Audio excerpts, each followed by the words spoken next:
All right, what's up?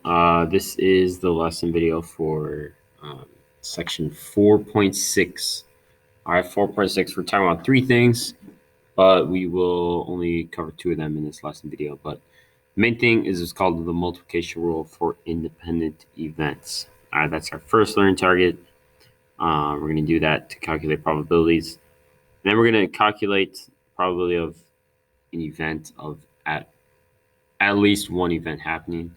And we will use that when we go over an example in class. I actually won't cover that in this video, but we'll do that later in class. And then the third one, we want to determine if it's appropriate to use the multiplication rule for independent events. All right, so vocab, our main thing, like I said, multiplication rule, independent events. Remember, independent events means that knowing the outcome of one event doesn't have any effect on the other. All right, so an example would be like gender and eye color, right? Knowing someone's gender doesn't give us a better indicator of what their eye color is. Okay, so if we wanted to figure out, like for instance, what's the probability if you choose someone at random that they are male and have blue eyes, right? How you would do that, since they're independent, where they don't like males or females don't, they have the same probability of having blue eyes.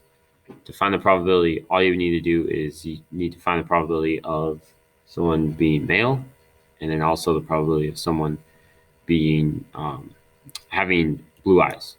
All right, and then you just multiply those two probabilities together, and that's how you get the probability when the events are independent. All right, and also the other thing we can use that multiplication rule to determine if two events are independent. All right, so we'll just go over this example here. We have two events, one event being the gender, and then one event being um, pierced ears.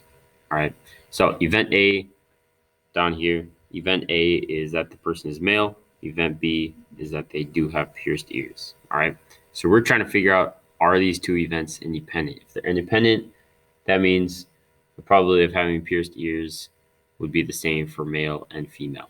All right, so how we can check to see if they're independent is you have to first figure out, looking at this two-way table, what's the probability if you select someone at random that they are male and have pierced ears.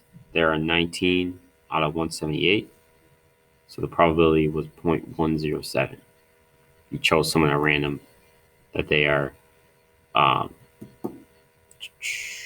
male and have pierced ears.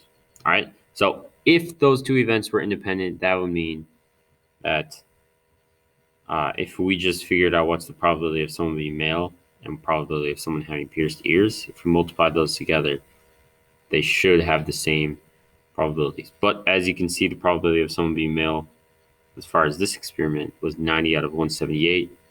And the probability that someone had pierced ears was 103 out of 178. If you multiplied those two probabilities together, you get 0.293. All right. So as you can see, those two numbers I circled are not the same. Therefore, those two events are not independent.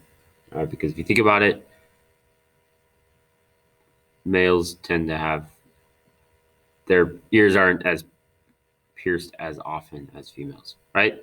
So that's kind of how you can figure out if two events are independent.